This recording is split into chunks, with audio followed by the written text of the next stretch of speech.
Палітык Мікола Статкевіч папярэджвае пра хуткі пачатак вайны Расіі з Захадам. Пад Крычавам узмацнілі імаверную лакацыю арэшніку. А кіберпартызаны зладзілі онлайн-атаку на гарадзінскае хімвалакно. На Белсаце кароткае выданне навіну пятніцы 27 лютага. Вітаю. Расія наўмысна робіць Беларусь частку сваёй ядравай стратэгіі і фактычна ператварае яе ў магчымую мішень у выпадку глобальнага канфлікту. Такое меркаванне выказаў палітык і экс-палітвязень Міколай Статкевіч. Тэкст з назваю «Апакаліпсіс заўтра. Зона смерці на балконе» з'явіўся ў новым тэлеграм-канале Статкевіча і даступны на беларускай і англійскай мовах. Палітык разважае о прычынах нападу Расіі на Украіну і мяркуе, што ў цяперашніх умовах узрастае верагоднасць новай вайны з ужываннем ядравай зброі. Размяшчэнне расійскай ядравай зброі ў Беларусі, у тым ліку комплексаў «Іскандэр» і «Арэшнік», ён тлумачыць магчымым сцэнаром прэвентыўнага ўдару па Еўропе з беларускай тэрыторыі. Паводле ягонай логікі, Масква можа разлічаць, што ў адказ удары будуць нанесеныя па Беларусі, а не па тэрыторыі Расіі. У завяршэнні палітык заклікае беларусаў аб'яднацца, каб не дапусціць развіцця такога сцэнара. Спыніць гэты вар'яцкі і смертаносны для нас план можам толькі мы самі. Незалежна ад поглядаў і спосабаў заробку. І гэта рэальна, бо дзеці ёсць ва ўсіх. І самы страшны лёс, які я не жадаю нікому, глядзець, як маленькі чалавек пакутае ад прамянёвай хваробы без магчымасці ўратаваць яго жыццё.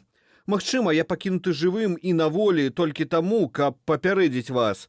Таму што папярэджаны, значыць узброены, казалі некалі. Вы папярэджаныя. Давайце думаць і рабіць разам, каб уратаваць Беларусь, сваіх блізкіх і свет.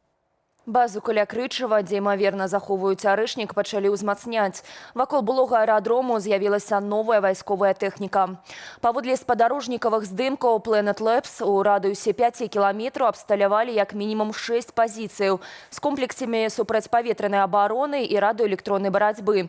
Частка машынаў нагадвае зенітна-ракетныя комплексы Тор-М2 або Панцер, іншыя сістэмы радыёэлектроннай барацьбы тыпу Красуха ці Масква-1. Тэхніка пачала з'яўляцца яшчэ ў лістападзе, паралельна з будаўніцтвам інфраструктуры на ўзлётнай паласе. У цэнтры вайсковага мястэчка зафіксаваныя 6 буйных машынаў, якія могуць адносіцца да ракетнага комплексу «Арэшнік». Эксперты мяркуюць, вакол аб'екту фармуецца шматузроўневая сістэма абароны для выяўлення, перахопу і здушэння паветраных пагрозаў. Маці беларуса Дзяніса Лінкевіча, які ваяваў ва ўкраіне на баку расійскага акупацыйнага войска, звярнулася да ўладаў Курскай вобласці. Жанчына сцвярджае, што ейнага 26-гадовага сына фактычна дабіваюць у мясцовай больніцы, не надаючы яму медычнай дапамогі. Никакого обезболивающего, ничего. И это не единственный случай в Курской области. К ветеранам, раненым относятся как к мусору. Своих русских уже валяют на койках без ухода. А про тех, у кого паспорт не российский, я молчу. Кіберпартызаны заявілі пра паспяховую атаку на серверы гарадзенскага прадпрыемства «Хімвалакно». Хакеры сцвярджаюць, што ім удалося парушыць фінансавыя, тэхнічныя і адміністрацыйныя працэсы ад працы бухгалтэрыі да продажаў і адгрузкі. Паводле хакерскай групы «Хімвалакно» сталося аб'ектам атакі, бо пастаўляе ў Расію поліамідную нітку. А там гэты матэрыял выкарыстоўваюць для абшывання бранявых камізэлек і вайсковых касак. Кіберпартызаны сцвярджаюць, што за сотні знішчылі ўсе 8 сервераў «Хімвалакна», а таксама пашкодзілі базы звестак, сістэмы кіравання бізнес-працэсамі і рэзервовага капіявання. Паводле хакераў на аднаўленне пойдуць тыдні, а частка даных страчаная незваротна. Таксама кіберпартызаны ўзламалі сістэмы аховы і відэаназірання. Некаторыя кадры апублікавалі на сваім сайце. У Бярозаўскім раёне міліцыянты адкрылі страляніну па мясцовым жыхары на падпітку. Мужчыну паранілі ў нагу і затрымалі. Падрабязнасці інцыдэнту апавялі ва ўпраўленні ўнутраных справаў Берасцейскай вобласці. В милицию поступило анонимное сообщение с указанием одной из деревень Березовского района, информацию о которой необходимо было проверить. На место незамедлительно выехал наряд. Увидев правоохранителей, 34-летний местный житель с явными признаками опьянения, держа в руках нож, направился в их сторону. Неоднократные законные требования сотрудников остановиться и бросить холодное оружие проигнорировал, создавая реальную угрозу жизни и здоровью окружающих. Кинь нож! Нос опусти, говорю.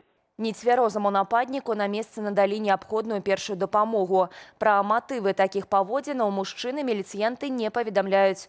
Супраць яго завялі крымінальную справу за гвалт ці пагрозу гвалту супраць міліцыянтаў. Фігуранту пагражае да 7 гадоў пазбаўлення волі. На Гомельшчыне на паўгода перастане быць даступным таксі ТД+. Дзяржава выключыла гэтага перавозніка спецыяльнага рэестру мабільных перавозак. Без працы засталіся больш за 800 кіроўцаў. Прычынай блакіроўкі таксі сталіся парушэнні парадку прыёму плацяжоў падчас перавозак. Кіроўцы, як сцвярджаюцца, бралі грошы з пасажыраў без таксометраў. Пры гэтым аўтамабілі, уключаныя ў рэестр, ёсць уласнасцю кіроўцаў, але не змогуць выкарыстоўвацца больш за паўгода для перавозак. Апроч Гомля, ТД+ працавала ў Рэчыцы, Мазыры ды іншых гарадах вобласці. У ноч на пятніцу войскі Пакістану нанеслі шэраг удараў па Кабуле ды іншых рэгіёнах краіны. Пакістанскі міністр абароны Хаоджа Асіф пазней зазначыў саседцы Экс, што пасля некалькіх месяцаў узброеных сутыкненняў напружанне паміж дзвюма суседнімі краінамі перарасло, цытата, адкрытую вайну.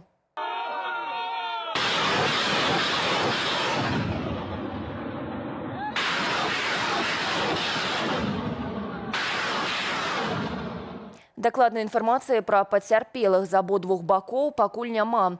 Улады Пакістану кажуць пра захоп больш як 30 пазіцыяў афганскага войска. Са слову Асіфа, удары па Афганістане сталіся адказам на падтрыманне ўрадам талібаў тэрарыстычных атак у Пакістане і няспынных канфрантацыяў на мяжы. Апошні раз падобнае абвастрэнне пакістанска-афганскага канфлікту назіралася летась увосень. Тады бакі абмяняліся атакамі ў памежных раёнах. У канцы кастрычніка пры пасярэдніцтве Катару і Турцыі было падпісанае пагадненне аб спыненні агню. Аднак далей мірныя перамовы не прасунуліся. І вяртаемся да падзеі ў Беларусі. Мінінфарм абнавіў спіс друкаваных выданняў, нібыта здольных нашкодзіць нацыянальным інтарэсам. У лік забароненай літаратуры дадалі 16 кніг. Акрамя раману зоркі расійскай літаратуры Віктора Пялевіна «Лампа Мафусаіла» або «Крайняя бітва чэкістаў з масонамі» пад забарону трапілі, напрыклад, выдадзены ў Беларусі зборнік вершаў Владзіміра Харошкі «Усмешка. Пілігрым душы», раман брытанца Джон Бойна «Абсалютыст», французскі дэтэктыў «Лес мерцвякоў» і кніга пра гісторыю музычнага кірунку «Панк-рок». Спіс забароненай літаратуры абнавілі пасля пасяджэння ў Мінску рэспубліканскай камісіі у справе ацэнкі сімволікі, атрыбутыкі і інфармацыйнай прадукцыі з удзелам так званага грамадскага савету маральнасці. Кіраўніца камісіі была міністэрка інфармацыі Лілія Ананіч. Чыноўніца пазітыўна ацаніла дзейнасць у забароне выданняў, якія, цытата, прапагандуюць каштоўнасці і субкультуры, чужыя беларускаму народу. Супрацьстаянне нарастае, набірае абароты. Мы ўсе ведаем, што ментальная агрэсія – гэта складовая частка гібриднай вайны, якая вядзецца супраць нашай краіны і супраць падобных на нашу краінаў, якія хочуць суверэнна развівацца і будаваць сваё жыццё. Агулам у спісе забароненай у Беларусі літаратуры цяпер 241 друкаванае выданне. Ад адукацыйных энцыклапедыяў да класікі сусветнай літаратуры. Толькі цягам 2025-га пад забарону трапілі 190 кніг. На гэтым я з вами развітваюся. Больш навінаў чакайце ад маіх калегаў у вечаровых эфірах, аб'ектыву і студыі Белсат. Нагадваю пра магчымасць ставіць лайкі і каментары пад гэтым выданнем. Яны дапамагаюць нам пашыраць праўдзівую інфармацыю.